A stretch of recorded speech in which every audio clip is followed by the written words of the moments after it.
Il n'y a qu'à regarder derrière les pupitres des grosses têtes pour savoir de quoi on va parler en fonction des spécialités et des fantasmes de chaque invité. Bien sûr, on va parler d'animaux avec Marie-Claude Bomsel. Ça, c'est son fantasme, les animaux, Marie-Claude? Non, sa spécialité. Ah, j'ai dit spécialité et fantasme. C'est une autre façon de le dire joliment. On va parler de bonne cuisine, de tous les plaisirs raffinés de la vie et de l'art dramatique avec Macha Merrill. Moi, je pensais que vous diriez qu'on parlerait d'hommes, après les animaux, les hommes. C'est vrai. Hein, mais oui, bon, bref. C'est vrai. C'est des animaux un peu plus évolués que les autres. Oh, pas toujours d'ailleurs. Pas toujours. Beaucoup moins gentils en tout cas. On va parler de la meilleure méthode pour creuser sa tombe avec sa fourchette avec Jean-Pierre Coff.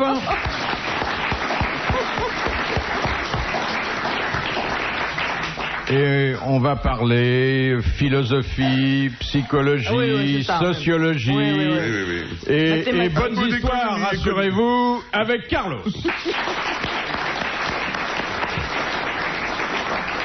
Première citation que nous envoie Mademoiselle Fritz de Cornimont, qui a dit « Le poème est à la pétasse ce que le couteau à huître est au mollusque, un moyen de l'ouvrir. » Des proches. Non. Bon, ils sont 3 ou 4, alors c'est Kersozon. C'est Kersozon. Bonne réponse de Macha Merrill.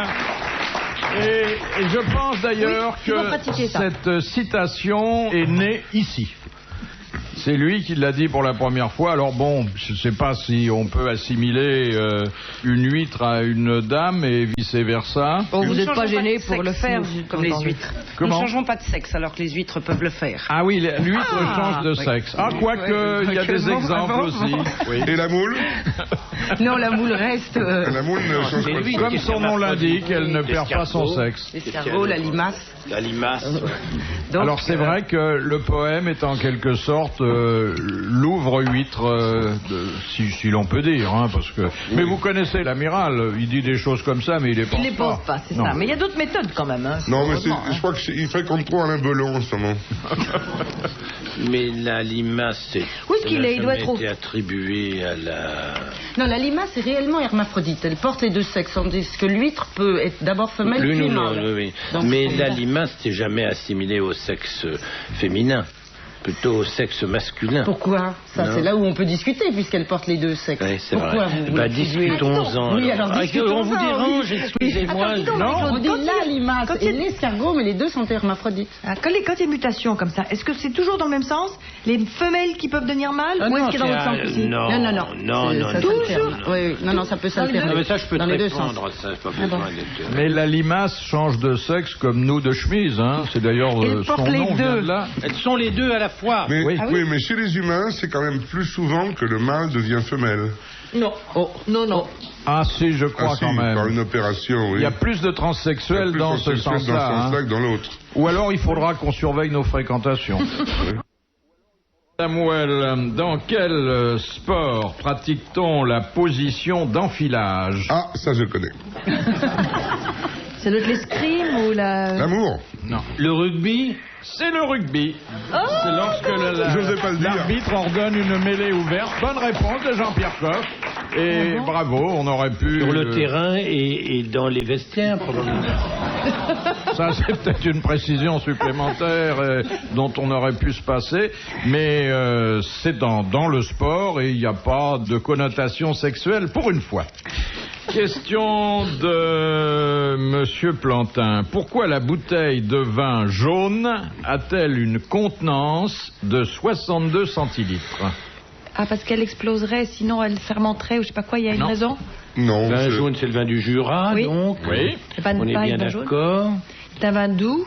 Il est plus alcooleux que les autres, non ? Non, c'est une tradition, non ? Oui, mais cette tradition, elle repose ça vient sur de une constatation. C'est pas la physiologie de l'intérieur de la bouteille, du contenu. Non. C'est une la tradition. Bouteille est généralement un peu... C'est un petit peu comme l'histoire du pot, le pot de Beaujolais ou la fillette. C'est le contenu de l'estomac. C'est la grosseur de la bouteille qui devait correspondre à quelque chose avant. C'est un rapport multiplicateur avec le contenu et le contenu du tonneau, enfin de la barrique? Non, non. Mais on peut le boire d'un coup? C'est la non, non, 62. Mais ça, c'est la Russie. C'est la Russie qui vient, là. C'est pas de la vodka, chérie. Hein. Ça, c'est le cul sec, hein, mais... Justement, ça pouvait être une mesure. C'est une mesure, oui, de... Non, non. Ah non, c'est un trop capital. Ouais. On s'est aperçu, après avoir beaucoup pratiqué, que ça correspondait à quelque chose de très précis, c'est 62 centilitres. Est-ce que boivent un type à table... Non. C'est en fonction de la fabrication du vin. C'est 62 centilitres. Ils sont en rapport avec la fabrication? Oui. Bon, alors comment ça se fabrique le vin, monsieur, s'il vous plaît? En tonneau, ma chérie. En cuve. Je vous dis que c'est un rapport avec le tonneau, vous me répondez non. Non, pas avec le tonneau. Non, pas les tonneaux, avec la cuve. Avec la cuve. Il y a tant de raisins pressés et ça correspond à 62... Alors, effectivement, il y a au départ... Non pas 62 centilitres, mais... 62 grammes Kilos de raisin. Non, un kilo de raisin par non, il y a... Ils nous traitent comme des gâteux. Regarde.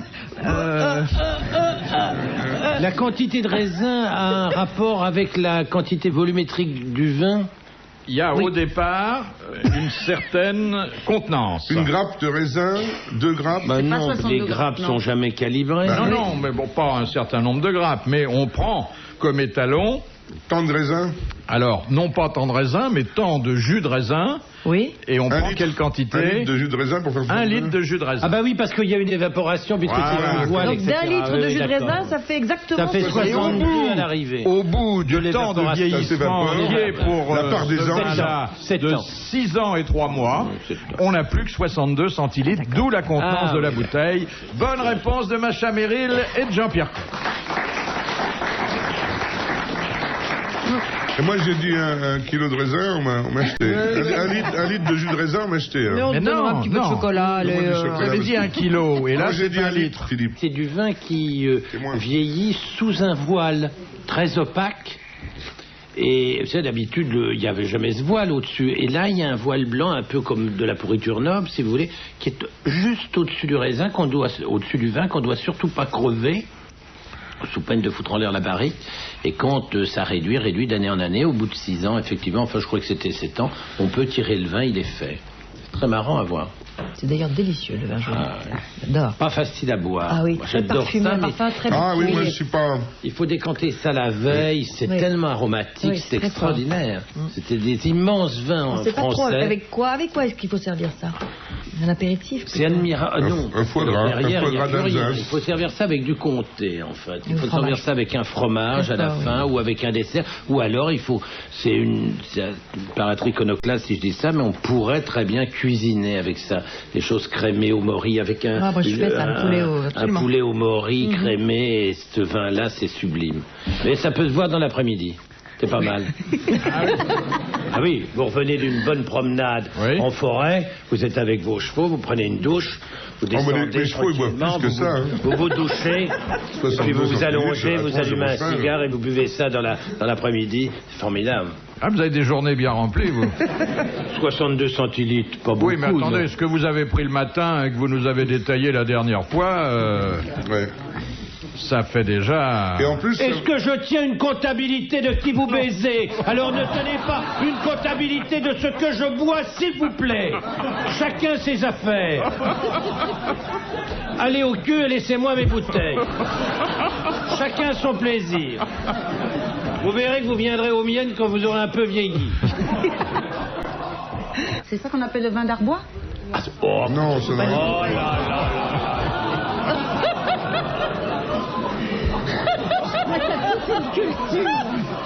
Là, on veut décanter le vin et là vous jetez un froid. Hein. Expliquez au docteur Bomsel, Jean-Pierre. Expliquez-lui. Vous avez expliqué la superfétation, donc il est temps de m'expliquer le vin. Alors, le vin d'Arbois, disons que c'est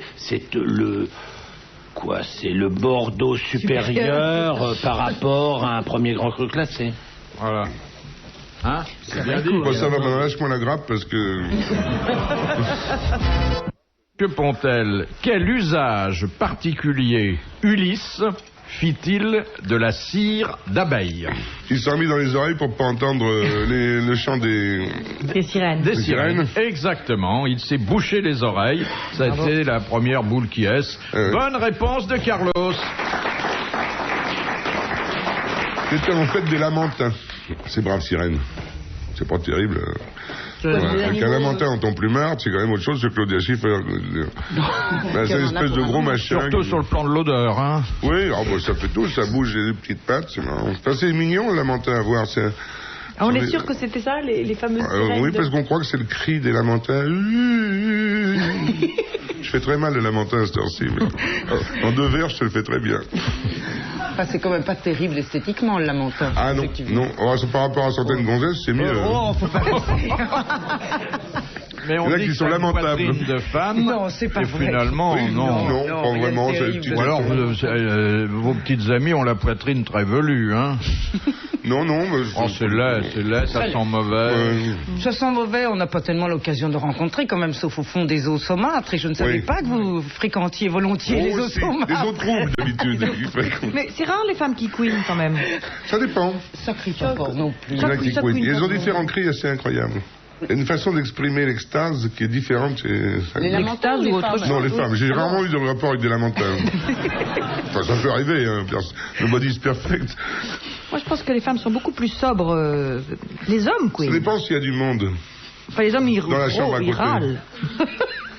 C'est vrai. Ils râlent. Ils sont pas contents avec toi? Oui, c'est le vieux paysan. Il y a le docteur qui arrive. La vieille est en train de crever. Ah, le docteur, il dit, il y a longtemps qu'elle râle depuis qu'on est mariés.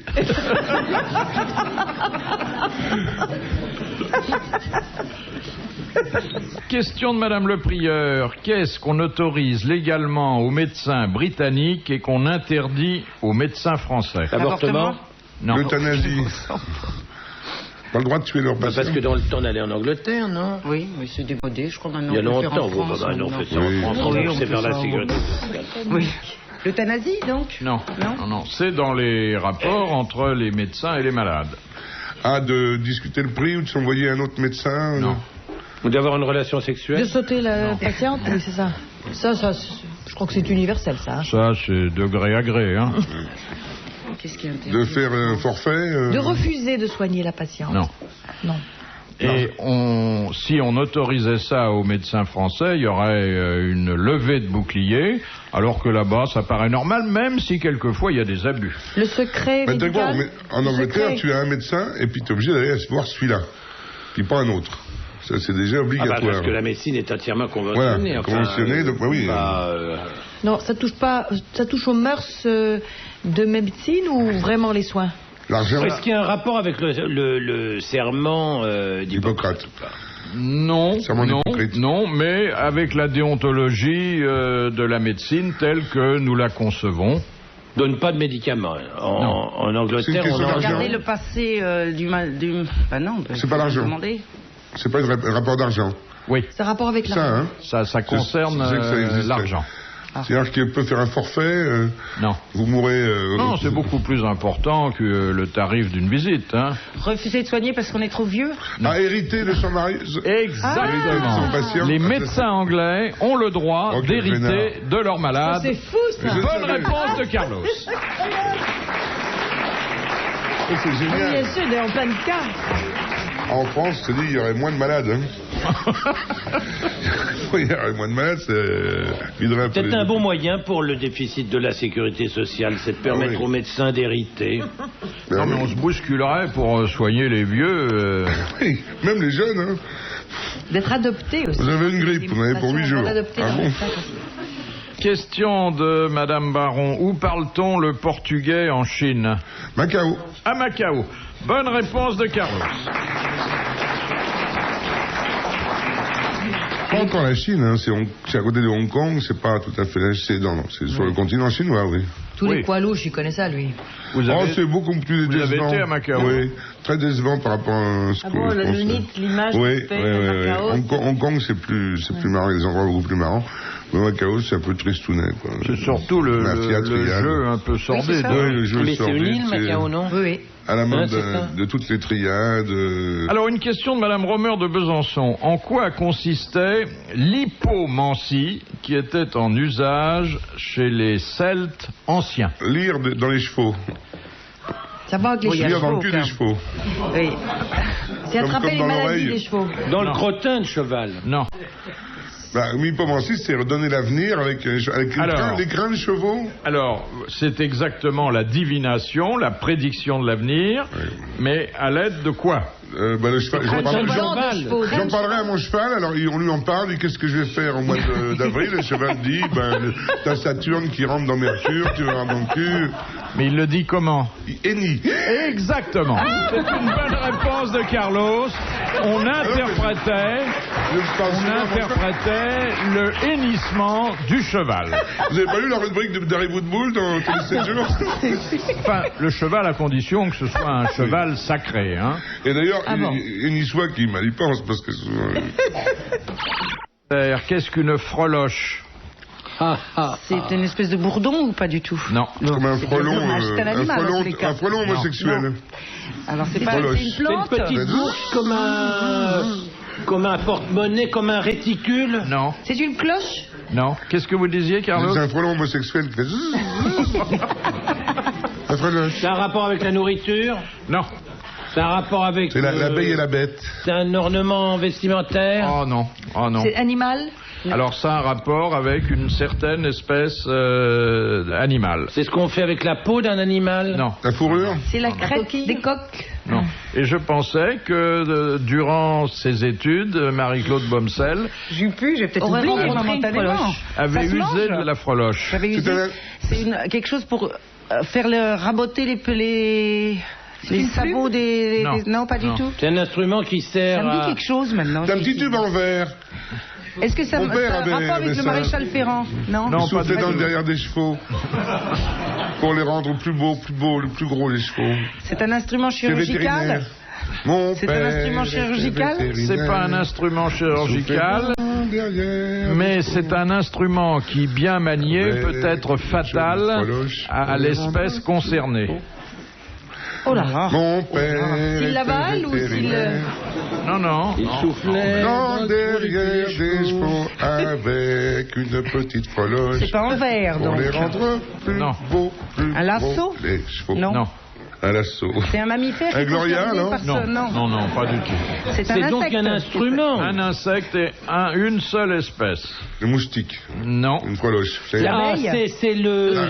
C'est l'insecte qui permet la pollinisation de la vanille.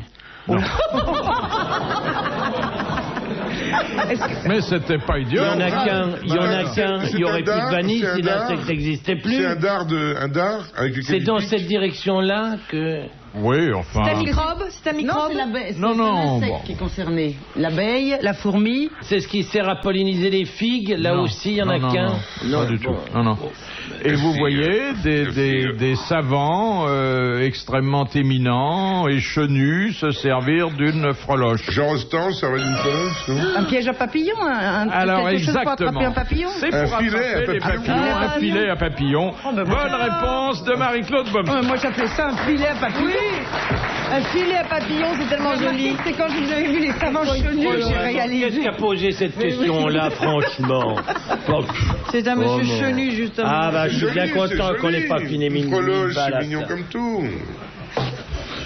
Personne ne dit une freloche. hein. Vous avez déjà vu vous connaissez les gens qui disent tiens je vais à la chasse à la freloche. Non. Je prends ma freloche ta et je vais à la freloche. chasse. Oh bah je m'habille et puis je prends ma freloche et je vais à la chasse. Mais tu sais que ça rapporte énormément d'argent en Amazonie, il y a des papillons À extraordinaires. Cayenne, ils vivent de ça. Ah, je oui. peux te dire qu'à Cayenne, les mecs, ils ont des Mais papillons ils les tirent, fabuleux. non Hein? Non, il les attrape avec une freloche. Ah non, on tire pas un papillon, il faut vraiment être monté comme un serin pour tirer un papillon. Non, on les tire pas, ils les piquent avec, sur des jolis, dans des jolis cadres, ça fait de très Combien y jolis a-t-il d'espèces différentes de papillons? Quelle Millions. horreur. 3/4 des espèces animales sont des insectes déjà. Donc il doit y avoir, je dirais, 50 000 espèces de papillons, quelque chose comme ça, 40 à 50 000. J'en ai 2, moi. Et je peux me tromper en plus. Oh là là, c'est fou. Mais alors, vous allez, vous, de temps en temps, chasser le papillon? Très rarement, quand même, ça se soigne très mal. Mais enfin, il m'est arrivé d'aller en Guyane avec des entomologistes qui faisaient ça, avec leurs freloches, et surtout qui faisaient des pièges à oui, des filets, papillons. Non, ils font la lumière, comme ça, la nuit. La lumière. Et alors, quelqu'un comme moi, par exemple, attire très bien dans tout. J'étais une véritable nuée comme ça dans les cheveux, oui. Dans les cheveux. Surtout au petit matin, quand il commençait à éclore et que les iguanes étaient au-dessus de la moustiquaire et attendaient les insectes qui avaient poussé dans les cheveux. Oui, c'était très, très, très charmant. Avec d'énormes crapauds qui viennent aussi pour bouffer les insectes qui viennent. Il faut 1 kilo. C'est vrai que c'est assez amusant. Surtout qu'ils poussent des hurlements de bonheur, les entomologistes, quand ils voient tel ou tel insecte, je ne m'avancerai pas. Vous n'avez jamais été appelé au chevet d'un papillon pour le soigner, parce qu'il était malade? Non, soyons honnêtes, non. J'ai été jusqu'à la chauve-souris, qui est pas très loin du papillon, à réparer des ailes. Les papillons, ils sont souvent souples, ils ont facilement un coup dans l'aile.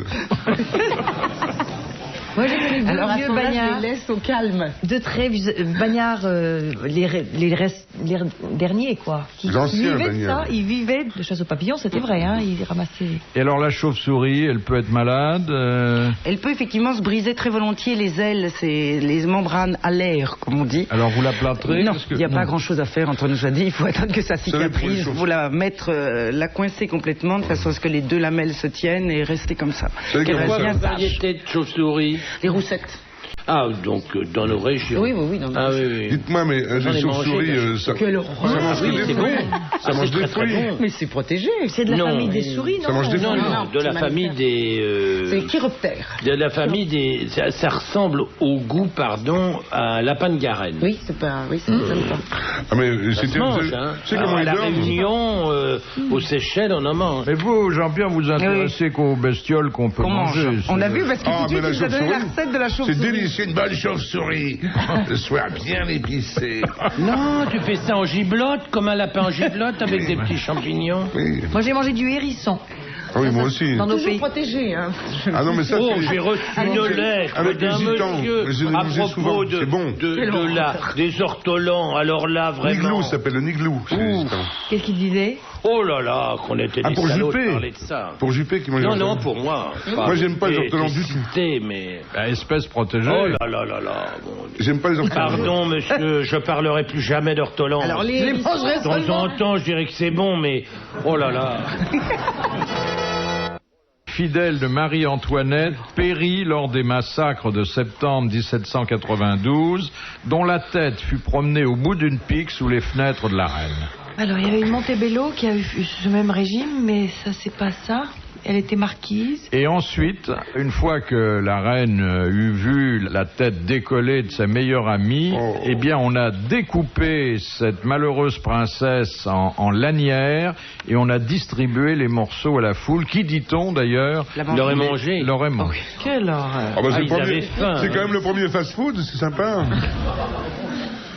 Fast Food Princess. C'est un nom connu pour autre chose? Non, C'est un nom très français. Un nom très français, une vieille famille. Il y a une ville d'ailleurs qui s'appelle... Comment? Dupont.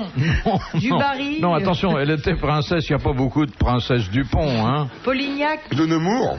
Oui, de Nemours. J'en ai connu plein de Nemours des princesses. Toutes les filles que j'en rappelle à Nemours. Une ville, je crois, de la Bretagne, il me semble. Pas une grande ville d'ailleurs, mais à l'époque ça formait une petite communauté. De la Bretagne, chérie. Oui, pardon. De l'Agnon. De Vannes. De Brest, de Vannes. Non, de Saint-Brieuc, de Lorient, de Saint-Brieuc. Petite ville. De Porniquet. Pornichet. De Port-Royal. Et alors, ils n'ont pas le droit de niquer, les gens de Pornichet? Non, ça c'était aux Antilles. De Saquet-Portrieux. Mon père est martiniquais, ma mère est martiniquais. Alors, oubliez la Bretagne, oubliez la ville et pensez à cette femme dont le nom figure dans tous les manuels d'histoire parce que elle a été une martyre de la Révolution française. C'est une ville de Bretagne, hein. Bon. Ça commence par un L. Lannion. Lamballe. Oui. La duchesse de Lamballe. La princesse de Lamballe. La princesse de Lamballe, pardon. Oui, princesse. Mais c'est une bonne réponse de Macha Méry, l'autre princesse.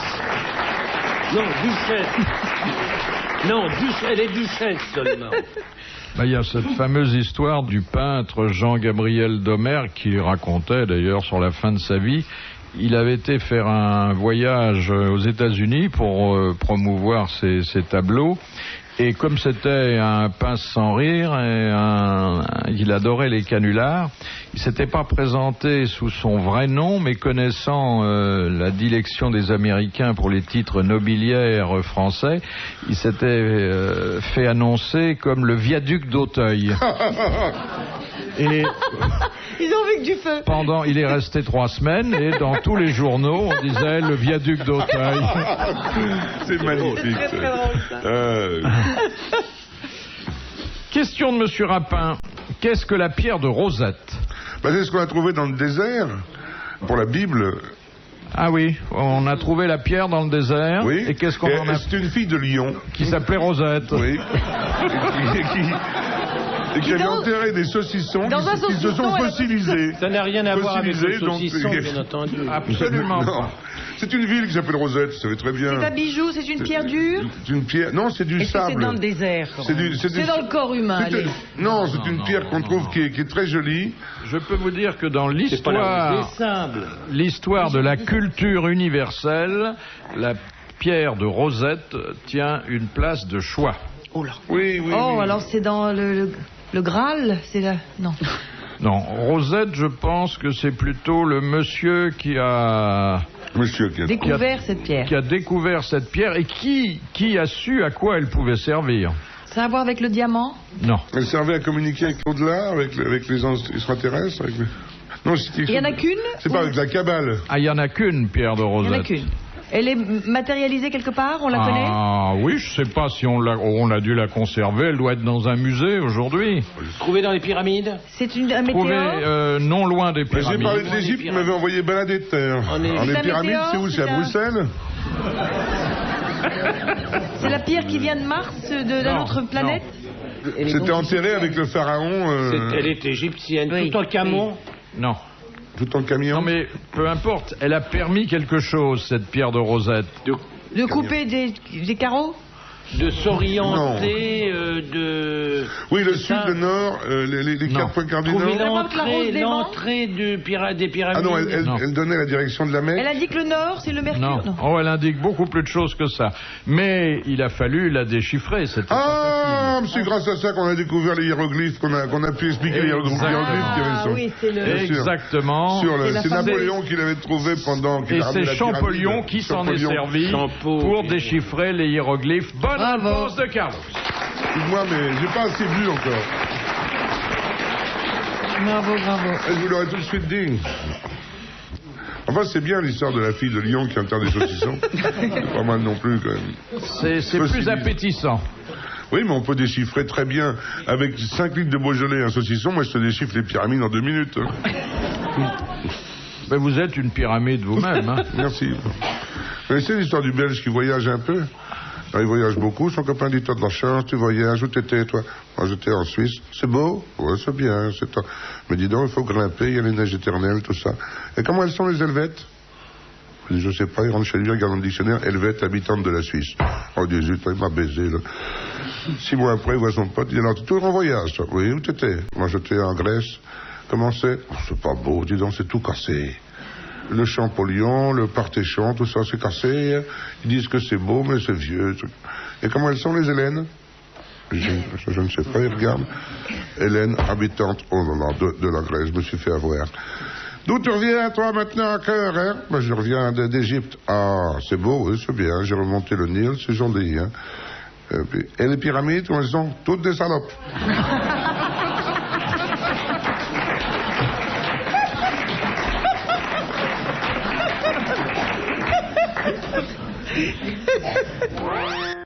De Monsieur Maurice, qui, alors qu'il allait mourir et qu'un prêtre lui demandait s'il croyait en Dieu, répondit: Monsieur l'abbé, c'est au moment de mourir que vous me posez des devinettes. C'est qui a dit ça? Qui a dit ça? C'est un révolutionnaire? Non. C'est pas Talleyrand. C'est Guitry? Non. Parce qu'il disait le moindre signe serait le bienvenu. Bon, voilà un homme qui sait qu'il va mourir. Il sait, d'ailleurs, tout le monde le sait. C'est un roi? C'était un artiste? Le pape? Un artiste? Un artiste dans son genre, mais le genre... Mais un religieux, non? Comment? Un religieux? Non. De notre époque? Ça s'est passé dans la première moitié de notre siècle. Et il avait l'habitude de faire des devinettes? Non, c'est un homme qui a accédé à la célébrité, mais par des voies qu'on peut ne pas approuver. Landru. C'était Landru. Bonne réponse de Jean-Pierre Coff. En quoi ça vous a Il n'y avait poussé vers la voie de Landru? aucune preuve pour Landru. Non, et d'ailleurs, le dernier mot n'est pas celui que je viens de vous citer, mais celui que rapporte son défenseur, maître Moreau Giaferi, qui au moment où il allait monter sur l'échafaud, lui dit « Alors Landru, vous êtes coupable ou pas ?» Et il a eu cette réponse, il a dit « Maître, ça, c'est mon petit bagage. » C'est joli, oui. Il est monté et ça s'est terminé. Lui qui a inventé la femme au foyer. Voilà. Question de Madame Masson. Qu'est-ce que la bonite? Un poisson de genre de thon. Un thon bonite. Un thon qu'on trouve en Méditerranée. Un peu partout. On en trouve à Concarneau. Hein. Oui, et chez tous les bons poissonniers. Bon, bonne réponse de Jean-Pierre Coff et de Carlos. C'est de la race des thonidés, mais il y a plusieurs races de bonites qui ne sont pas des thons. Il y a la bonite qu'on appelle Océan Bonito, qui peut faire jusqu'à 30 livres, qui est énorme et qu'on trouve beaucoup dans l'océan Indien et dans le Pacifique. Et les bonites, c'est un poisson qu'on trouve dans les salles de bain, non? Les bonites. Les bonites. Non, mais c'est un poisson très courant et c'est l'appât préféré pour la pêche aux gros poissons, au marlin par exemple. Question de Monsieur Sénac. En droit, qu'est-ce qu'on appelle un décujus? Décujus, c'est qui? De qui ça peut venir? Alors, c'est la propriété? Non, c'est le... Vous avez des actes notariés, surtout, où il est question du décujus. C'est la procuration? C'est le concubinage? Non, c'est pas quelqu'un qui te donne la procuration? Non. Décujus. Moi je dis couillous, excusez-moi, c'est pas pour rien, mais je prononce le latin comme ça, moi. C'est un rapport avec des enfants? Avec la parenté? Généralement, quand on parle d'un décujus, il a des enfants, oui. Ah, c'est le chef de famille? C'est le... Non. Oui, le moment d'un divorce, non? Non. D'un testament? Oui. C'est les ayants droit? C'est le défunt. C'est le défunt, exactement. Oui. Et ça se dit notamment en matière de succession dès qu'elle est ouverte. Oui. Bonne réponse de Macha Merrill.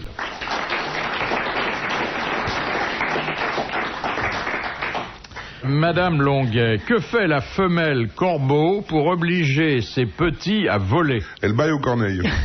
Elle les jette hors du nid. Non. Vous faites pas le corbeau, docteur, vous? Si, j'essaye de réfléchir. Voyons, ils sont monogames, ils sont là, ils sont dans le petit nid, ils ont pris leurs belles ailes. Et elle les pousse, elle les jette hors du nid, a priori. Non. Elle les affame alors? Elle les affame, oui. Exactement. Elle les fait jeûner et s'ils veulent se nourrir, ils sont obligés de voler hors du nid. Bonne réponse de Marie-Claude Bomsel. Et vous savez comment, dans un nid comme ça, il y a 3 tout petits oiseaux, dont un qui est né quelques jours avant, mais les 2 petits se serrent contre les nez, ils ont peur, les parents sont partis chercher quelques vermisseaux pour leur donner à manger, la nourriture quotidienne des enfants, et puis tout d'un coup, ils sont serrés contre ce petit nid dans l'arbre, il y a une énorme ombre qui passe au-dessus, et le plus vieux des 2, il montre avec sa petite aile, il fait « tapons, tapons », et les autres, ils le regardent, ils font « tapons, tapons, oui ». Oh, tapon. L'ombre repasse. Oh, tapon, tapon. Et à ce moment-là, il y a un énorme oiseau qui se pose à côté. Il prend le petit comme ça, il fait héron, petit. Héron, pas tapon.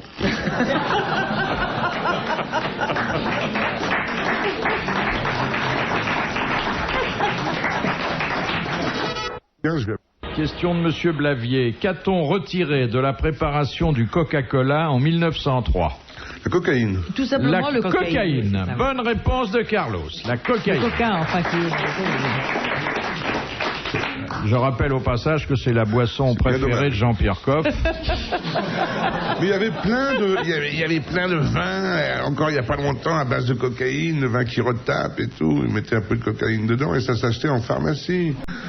Vous n'avez pas honte de dire ça. Et vous n'avez pas honte de dire ça. Mais c'est ce qu'on m'avait dit. Non, mais c'est vrai qu'il y avait des choses faites avec la cocaïne. Il y avait des tas de choses à base de cocaïne. Oui. On m'a dit que vous adoriez ça. On m'a toujours raconté. C'est une légende. Ça et le McDo. Tu retournes le m'a dit. Jean-Pierre est toujours là. Le reste, c'est de la légende. C'est là qu'on le trouve toujours. Moi qui suis très micro-ondes, je l'ai avoué. Un jour, vous n'étiez pas là. Moi qui cuisine micro-ondes, je croyais qu'on pourrait faire une paire comme ça. Oh là, oh là, oh là, là, là, là, là, là. Mais vous ne cuisinez pas à micro-ondes, vous faites réchauffer micro-ondes. Mais vous faites réchauffer quoi? Votre café au lait? Ah oui, entre autres. Vous vous rendez compte d'une aberration, mais vraiment. Mais je veux dire, il n'y a rien de... Le café, faites-le le matin. Quelle idée de le faire la veille pour le faire réchauffer? J'ai déjà mes deux chats, mon bonhomme, mes enfants, tout ça. Mais supprimez votre bonhomme et faites du bon café. Enfin... Mais dans le micro-ondes, le mec. Mon bonhomme, si vraiment un bonhomme, ça peut priver d'un bon café le matin. Non, c'est lui qui le fait réchauffer dans le four micro-ondes, donc je ne peux pas non plus. Vous regardez, c'est pire que tout, virez-le. Un type qui fait réchauffer du café ne mérite pas d'être dans votre lit. Café bouillu, café foutu. Mais il n'est pas obligé de le faire bouillir, mais simplement réchauffer. Mais ça... C'est un argument qui est le seul argument auquel je ne peux pas adhérer. C'est le temps qu'on fasse réchauffer du café au micro-ondes, on a aussi vite fait de faire du café. Comment mais il y a des machines maintenant. Mais écoutez, moi j'ai une machine chez moi, je fais du café en 30 secondes. Je ne sais pas, faudra me donner la marque. Mais comment, bien sûr, une machine qui moule le café au moment où on commence, c'est-à-dire qu'on a la perfection du café, parce qu'il faut acheter du café en grains, le café est moulu au moment où on va le passer, l'eau tombe, et vous avez la tasse en dessous, vous avez un exquis café. Et je téléphone, faites attendre la girafe, je suis en train de faire mon café. Mais je vous dis que ça dure moins longtemps que de ouvrir le téléphoner même. Bah, oui, vous faites votre café quand? Vous le faites combien de temps? Pendant une semaine? À peu près.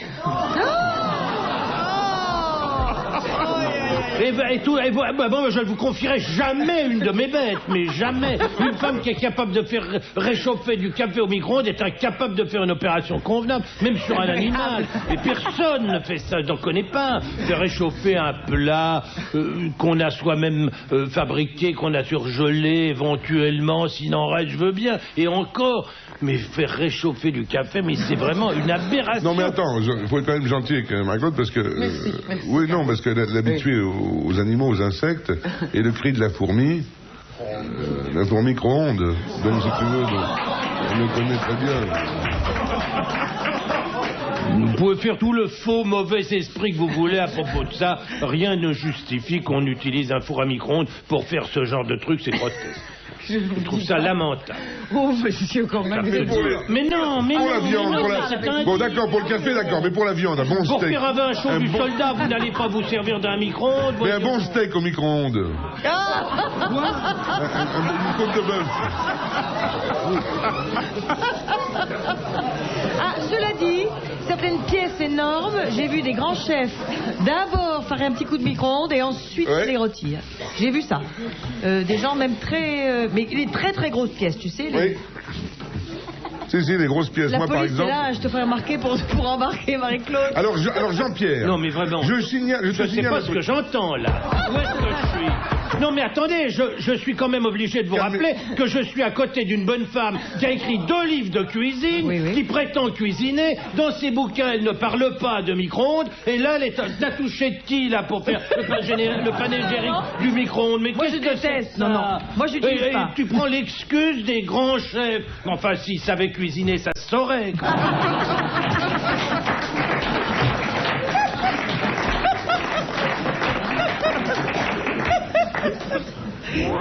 Jean-Pierre, par contre, alors là, je suis désolé, un des plus grands œnologues que je connaisse, tu sais très bien la cave... œnologue? Xavier de Gans, le peintre. Je sais pas si t'es chez lui à Dunkerque, mais je te signale que la cave qu'il a, c'est plutôt des murs de Pétrus que des murs de pyramide. Avoir une belle cave, c'est être un amateur. Il m'a mis un Pétrus 47. Eh bien, il était 4 heures du mat, on revenait de Java, on s'est fait une petite bouffe, une omelette au cèpe, si tu veux savoir. Et il a mis ce Pétrus 47 au micro-ondes avec la conseillante... Alors, je vais te dire, ton amateur de vin, excuse-moi, servir du Pétrus avec une omelette, quelle sombre connerie. On ne boit pas de vin sur des œufs. Ça commence comme comme ça. On ne boit jamais de vin Une sur omelette des au œufs. cèpe Et et aux truffes. on ne boit jamais de vin sur des œufs. Jamais, jamais, jamais. C'est contraire à toute règle, comme sur de la vinaigrette. Soyez Et après ça, on fout du vin dans un micro. Non mais attention là. Non, le micro-ondes. Non mais arrêtez. Moi, mes j'y enfants, croyais moi, pas, je j'y viens pas croyais ici pas. pour crever. Hein. Je veux pas rester ici tomber d'une attaque. 30 secondes. Non, mais Alors vous là, êtes fous. je demande Non, mais un que type mon- qui boit du whisky d'abord, de toute façon, on ne peut pas discuter avec ça. Non, mais comment? Mais je rêve. Bon, ben, je quoi. boirai du coca maintenant. Mais je rêve ou quoi? Attention, je mets Oh du non, coca mais là, dans mon non, mais whisky. vous voulez vraiment m'énerver, là, je vous assure. Hein. On l'a pas fait pour ça. Oh, hein. Ah non, mais là, non, je sais bien que vous l'avez pas fait puisque la question n'est pas venue. Mais quand j'entends, au micro-ondes, c'est quand très j'entends bien. un admirable œnologue, le type qui a une cave merveilleuse, qui met des Pétrus 47 dans, mais Au micro-ondes, et je te jure qu'il était génial à boire 30 secondes après, 30 secondes. Faut pas le mettre 4 minutes. je vous demande, Philippe Bouvard, de couper cette partie de l'émission, car on n'a absolument pas le droit de laisser. On ne peut pas laisser le public Je entendre viens pas ça. ici pour me faire couper les parties, monsieur. Je te fais couper ce que tu veux. Ah là là là là là. Ah. Mais c'est pas vrai. Bon, épargnons à Jean-Pierre la congestion. Non mais attendez, vous qui êtes un amateur, prenez parti, nom d'un chien. Vous buvez du vin. Vous avez déjà mis du vin au micro-ondes, vous? Non. Moi, oui. Non. Il en est C'est capable. génial. Il en est capable. Non, Mais- non, je préfère que le vin soit sorti 3-4 heures avant la... Mais le vin, c'est bon à la température Mais de oui, la cave, voilà, mes enfants, voilà. dans un Et mi- ensuite, à la température ambiante pour Mais où certains elle vins. est, sa cave, pour pouvoir Elle mettre est du vin? en dessous de la maison, monsieur. Elle est pas au-dessus. Et ça gêne C'est dans normal. sa cave? Qu'est-ce que c'est que Mais cette non, mais cave? quand une cave, elle est à 12 degrés, 12 Eh ben, 13 c'est degrés. parfait, Eh à ben, quand 14, t'arrives à le vin est 4 du mat, buvable. Eh ben, faut le Donc mettre à 15 vous degrés. buvez du 12 degrés. Écoutez, moi, je préfère le vin d'ici que l'eau de là. Non, mais non, ne t'en tire pas sur une pirouette. Mais vous allez tout de même pas applaudir à ça quand même. Enfin, on entend des conneries, il y a une pirouette imbécile et vous tapez dans les mains. Mais c'est honteux quand même. C'est honteux. Mais je suis franchement. Non, mais- l'acrobate. Ah non, mais là, je suis sérieusement en colère. Je peux pas laisser dire des choses pareilles. Ah, merde, alors. Dernière citation. Oui, non, c'est trop facile de dire dernière citation. Et voilà, alors il en a marre, il dit dernière citation, il s'en fout. Non.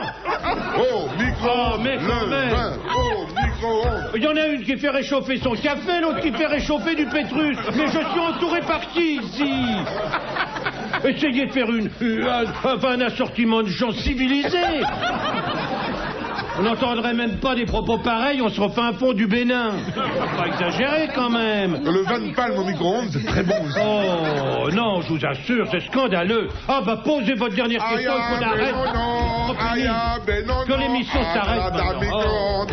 Mettez le vin au Il micro-ondes. m'a énervé. Hein. Ma soirée est foutue, il m'a énervé. Question, la dernière de Madame Ménard, qui a dit « Appuyez-vous toujours sur les principes, ils finiront bien par céder. La preuve. Vous voyez bien. C'est joli, ça. » C'est vieux ça. C'est début du siècle, un de nos maîtres à penser Alphonse favoris. Allais. Alphonse Allais. Bonne réponse du docteur Bomsel. Bravo, merci. À la prochaine.